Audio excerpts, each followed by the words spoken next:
ఎందుకు మరణాన్ని తప్పించుకోలేకపోయాడండి? ఆ శిలువ మరణాన్ని ఎందుకు తప్పించుకోలేకపోయాడు? లేదా ఆయన చేతుల్లో కాళ్ళలో కొట్టబడిన మేకులను ఆయన ఎందుకు తీసుకోలేకపోయారు? ఈ రోజుల్లో చాలా మంది ఆ ప్రశ్న అడుగుతున్నారు.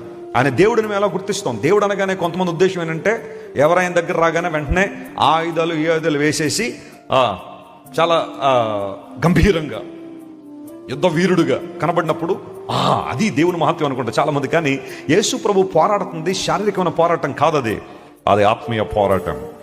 దురాత్మ శక్తుల ప్రభావంతో, సాతాను శక్తుల ప్రభావంతో ప్రభు పోరాడుతున్నాడు.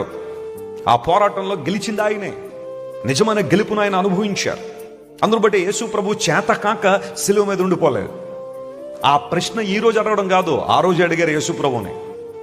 చాలా మంది ఈ రోజుల్లో మేము ప్రశ్నించేస్తున్నాం, చాలా జ్ఞానం కలిగిన వారు అన్నట్టుగా కొంతమంది అనుకుంటారు. కానీ తమ్ముడు, నీకు మాట చెప్తాను, నువ్వే కాదు, మొదటి శతాబ్దంలోనే శిలువ మరణం రోజున అడిగేశారు ఆ ప్రశ్న.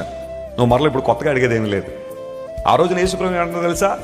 నువ్వు దేవుడు అయితే శిలువ దిగిరా, మేము నిన్ను నమ్ముతాము అన్నారు.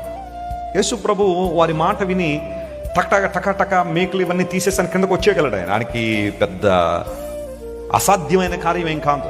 సముద్రం మీద నడిచి వచ్చేసాడు ఆయన తన శిష్యులను కాపాడడానికి. శిలువ దిగి రాగలడు, కానీ శిలువ దిగి రాలా.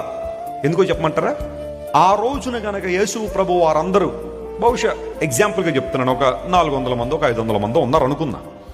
ఆ 400 మంది 500 మంది యేసు ప్రభు నువ్వు శిలువ దిగొచ్చే, మేము నిన్ను నమ్మేస్తాం, నిన్ను అనుసరించేస్తాం, ఇంక నువ్వే మా దేవుడు అని వాళ్ళందరూ అన్నారు. చూసారా? వారి మాట విని యేసు ప్రభు ఆ రోజే దిగిపోయిండుంటే బహుశా ఆ 400 మందే యేసు ప్రభుని దేవునిగా అంగీకరించేవాళ్ళం. ఎందుకంటే ఫిజికల్గా ఆయన దిగి వచ్చేసాడు కాబట్టి, వారి కళ్ళ ముందు సూచక్రియ చేశాడు కాబట్టి.